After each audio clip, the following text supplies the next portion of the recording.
Wel, croeso mawr iawn I chi nôl ato ni fan hyn I gylch y Gwartheg a'r Gwartheg Duon Cymreig sydd yn hawlio'n sylwni ar hyn o bryd. Dosbarth 396 i'r Buwchod. Y Buwchod hun yn dyfe, Marian Phillips o Gwm Gwaun yn gwmni da fi ac ni wedi cael gledd fan hyn, Marian. Dyn. Fel mae fydde tynnu nhw mewn, chi'n lle gweld mae'r tair cynta na maen nhw o deip arbennig, ond fe teip tebyg, so chi'n lle gweld. Maen nhw'n res sy'n edrych yn iawn. Na teip y beirniad yn dyfe, mae'n amlwg.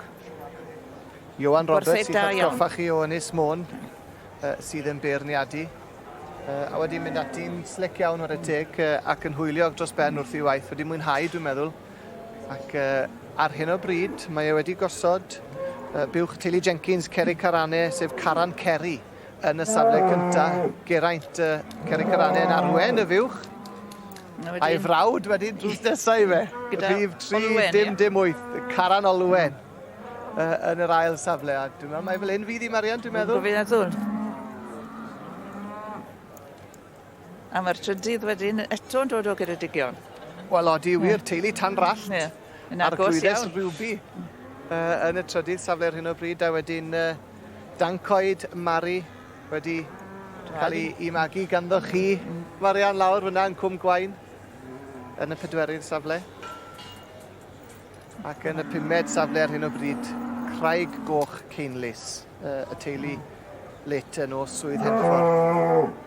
Dosbarth arbennig hwn, mae rai gweud. Mae'na safon arbennig yn does. Mae'n dangos cryfder a pŵer sydd gyda'r Fuwch Gymreig, yn ddiwedd. Ydy, heb os na goni bai.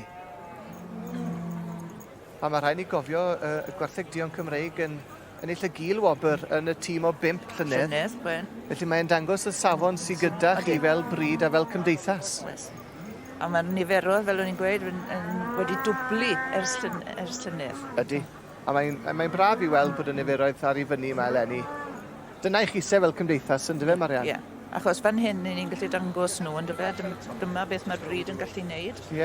Ni'n sylwi nawr, mae'r tair sydd wedi dod gyntaf, mae lloi gyda nhw. A mae hwnnw'n help yn dyfe I ddangos beth mae'r Fuwch yn gallu cynhyrchu. Yn union, yn union. A dwi'n meddwl bod hynna'n gyd digwyddiad bod y tair allo wrth I sawdl nhw. Mae nhw falle sydd yn y safleoedd cyntaf. Dyw hwnna'n syndod. Mae eisiau rhywbeth sydd yn cynhyrchu ac yn magu yn dywed. Dyna mae'n chwilio yn y dosbarth yma. Mae'n amlwg. A mae'n amlwg nawr yn hala'r ddwy gyntaf na'i gerdded rownd.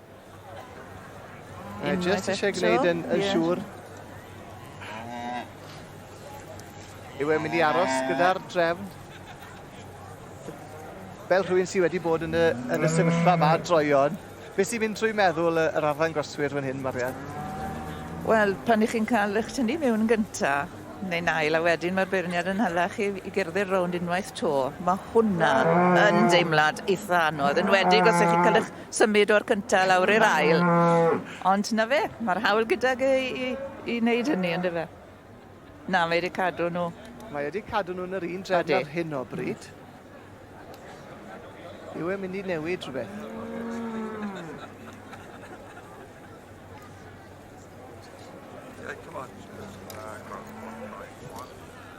Y pwyso a mesur yn parhau. Na, mae wedi wneud I. A wedi wneud I benderfyniad. Llongyfarchiadau I Geraint Jenkins, Ceri Carane. Caran Ceri felly yn ennill y garden goch, yn cipio'r garden goch dylen ni weid, yn nosbarth 396. A Caran Olwen yn cipio'r ail wobr. Llongyfarchiadau. Diolch I chi am y tro, Marian. Diolch.